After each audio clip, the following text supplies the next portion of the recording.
টাকার প্রয়োজন যাদের, মাদক শক্ত যারা, তাদের খুব সহজেই এদেরকে টার্গেট করছে।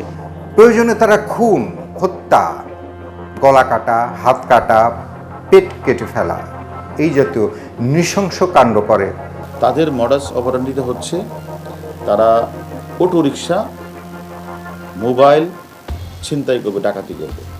সম্প্রতি যে বিষয়টি নিয়ে সবচেয়ে বেশি মাথা ব্যথা সরকারের, অনেক বেশি মাথা ব্যথা সরকার সহ আইন শৃঙ্খলা রক্ষাকারী বাহিনী, সেটা হচ্ছে বিভিন্ন গ্যাং, যেটাকে কিশোর গ্যাং বলে একটু সহানুভূতির সুরে অনেকেই বলেন কিশোর গ্যাং। 18 বছর অতিক্রম করলেই যে কোনো অপরাধী বড় কোনো ফৌজদারি মামলা করলে সে অপরাধে সে সরাসরি যুক্ত হবে, তাকে সেভাবেই ট্রিট করা হবে সাধারণ অপরাধীদের মতো এবং সে অনুযায়ী তার শাস্তি হবে।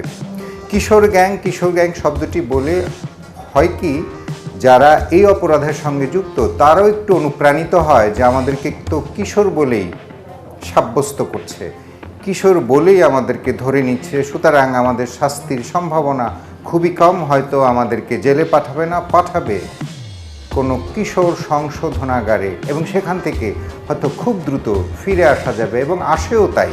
সারা বাংলাদেশের পুলিশ, ঢাকা মহানগর পুলিশ, ঢাকার ডিটেকটিভ ব্রাঞ্চ, ডিবি অসংখ্য এই অপরাধীদের, এই গ্রুপ অপরাধীদের যারা বিভিন্ন গ্রুপে বিভক্ত হয়ে, ভাগ হয়ে, নাম নিয়ে, বিভিন্ন সংগঠনের সংস্থার মতো নাম নিয়ে যারা এই গ্যাংগুলো করে, গ্যাং কালচার করে, তাদের ভয় কিন্তু তটস্থ রাজধানীর মানুষ এবং সারা দেশের মানুষ। এই অটোরিকশা চালকরা যারা ঢাকায় বিভিন্নভাবেই তারা বিরাজ করছে এবং যত্রতত্র তাদের যে মুভমেন্ট, তো এদের অনেকেরই তাদের লাইসেন্স নেই। তারা যে অটোরিকশাগুলো চালাচ্ছে, কার অটোরিকশা, কোথা থেকে অটোরিকশা আসছে, কোন মালিকের, এগুলো আসলে কোনো ধরনের কোনো ডকুমেন্টেশন নেই।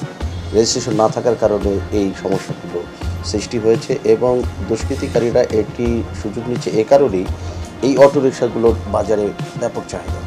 বলাই বাহুল্য, এটি শুধুমাত্র এখন রাজধানীর ব্যাধি নয়, এটি এখন সারা দেশের একটি ব্যাধিতে রূপান্তরিত হয়েছে।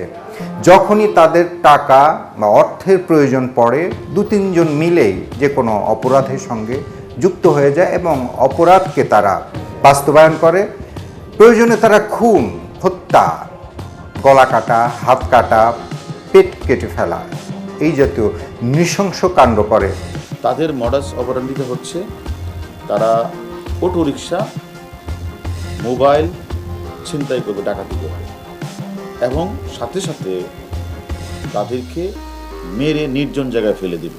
যাকে করছে এই হামলা আসলে তার সঙ্গে ওই অপরাধীদের কোনো যোগসূত্র নাই, কোনো পারিবারিক কলহ নাই, দ্বন্দ্ব নাই, কিছুই নাই। মন চাইলো টাকার প্রয়োজন, হ্যাঁ রাস্তায় নামো, যে রিক্সাটাই পাবে সেটাই তারা ছিনতাই করবে। এর অংশ হিসাবে নাজিরাবাড়াতে রিক্সাটা ভাড়া করে কদমতলী আসে। পায়েজিদ, রাসেল, মনির এরা বসে থাকে। এরা আসার পরই তাকে রিক্সাটা নেওয়ার চেষ্টা করে। সে বাধা প্রদান করলে তাদের হাতের রড দিয়ে তাকে পিটিয়ে তাকে রাস্তায় ফেলে দিয়ে নিয়ে তারা চলে যায় কদমতলী। সারা দেশে এখন এই গ্যাং কালচারের লোকজন, যেটি আমরা জানি সারা দেশে কিন্তু অটোরিকশা প্রচুর চলে, ব্যাটারি চালিত রিক্সা। এগুলো দিনকে দিন দাম বাড়ছে, চাহিদা বাড়ছে। এই দাম এবং চাহিদা বাড়বার কারণে এগুলোর কিন্তু প্রয়োজনীয়তা মানুষ অনুভব করছে এবং সারা দেশে পথে ঘাটে, নানান জায়গায়, বাজারে, হাটে এবং মানুষের নিত্য নৈমিত্তিক কাজে কিন্তু এই অটোরিকশাগুলো ব্যবহার করে।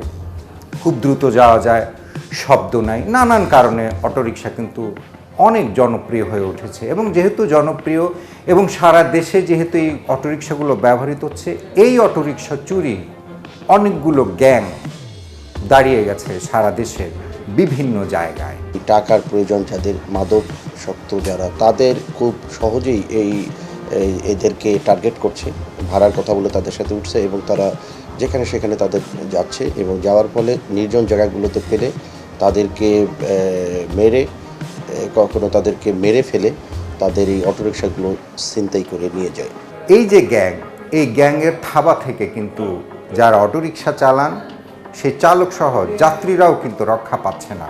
হাইওয়েতে এই অটোরিকশা ছিনতাইকারী দল বা অটোরিকশা তুলে নেয়ার যে দল, অটোরিকশা লুট করে নেয়ার যে দল সারা দেশের বিভিন্ন মহাসড়কে তারা উৎপেতে থাকে।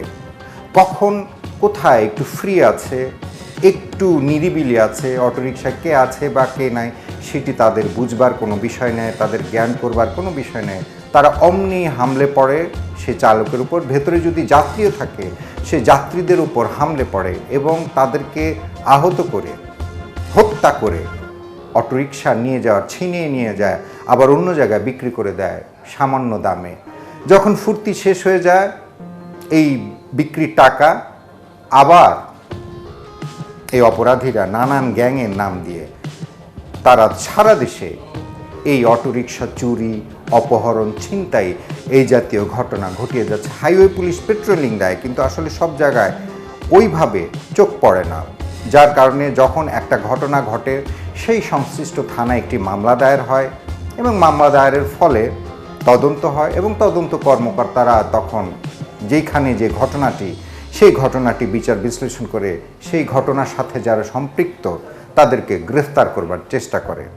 এমনই একটি ঘটনা ঘটেছে গত 12ই জুন দক্ষিণ কেরানীগঞ্জের স্বপ্নধারা মডার্ন টাউন এলাকায় শাওন নামের এক অটোরিকশা চালককে কয়েকজন ভাড়ার কথা বলে নির্জন স্থানে নিয়ে যায় এবং তার সেই অটোরিকশাটি চুরি করবার জন্য তার গলায় নির্মমভাবে আঘাত করে এবং সে মারা গেছে, মৃত্যুবরণ করেছে এই ভেবে অটোরিকশাটি নিয়ে ওই অটোরিকশা ছিনতাইকারী দল পালিয়ে যায়। তারা চারজন, শাকিল, সজীব, আলমগীর এবং আনন্দ। তারা এই ভিকটিম শাওনকে তারা স্বপ্নধারা এলাকায়, একটি নির্জন এলাকা, তাকে ভাড়ার কথা বলে তাকে নিয়ে যায় ওখানে এবং নিয়ে যাওয়ার পরে তাকে নৃশংসভাবে তার মৃত্যু নিশ্চিত করার জন্য জবাই করে তার অটোরিকশাটি ছিনতাই এবং তার যে পূর্বশত্রুতা আলমগীর ছিল এটির কারণে তাকে মেরে ফেলার চেষ্টা করে। ঢাকা জেলা পুলিশ অবশ্য পরবর্তীতে ওই আহত শাওনের বাবার মামলায় করা তদন্তে যারা এই ঘটনার সঙ্গে সম্পৃক্ত তাদেরকে গ্রেফতার করে। এই আলমগীর, হাসকা, শাকিল এরা একই গ্রুপের এবং তারা তাকে চারজন মিলে এই পরিকল্পনাটি করে এবং পরিকল্পনা মাফিক তারা ওই নির্জন স্থানে নিয়ে যেয়ে তার যাতে এটি প্রকাশ না পায় এই জন্য তার মৃত্যুটি তারা নিশ্চিত করার জন্য তাকে জবাই করে। আসলে সেই হাসকা টান দিয়ে সে হঠাৎ করে সে ছিনতাই কাজগুলো করে থাকে, যার ফলে নাম হাসকা। শাওন এখন মৃত্যুর সঙ্গে পাঞ্জা লড়ছে, সে বাঁচবে কি না এটা নিশ্চিত করে বলতে পারছে না চিকিৎসকরা, বলতে পারছে না আইন শৃঙ্খলা রক্ষাকারী বাহিনীর সদস্যরা, যারা অটোরিকশার মাধ্যমে জীবন জীবিকা নির্বাহ করে সংসার দিনাতিপাত করেন বা সংসার চালায় বা নিজের ব্যবসা প্রতিষ্ঠানই হোক, অটোরিকশার ব্যবসা যারা করেন তাদেরকে একটু সাবধানে চলতে, যাতে এই ওঁত পেতে থাকা বিভিন্ন গ্যাং নামধারী সন্ত্রাসীরা, লুটেরারা, ডাকাতরা যাতে রিকশাটি ছিনিয়ে নিতে না পারে এবং রিকশা ছিনিয়ে নেওয়ার নাম করে যেন এইভাবে মানুষকে আহত না করে, মানুষকে হত্যা না করে।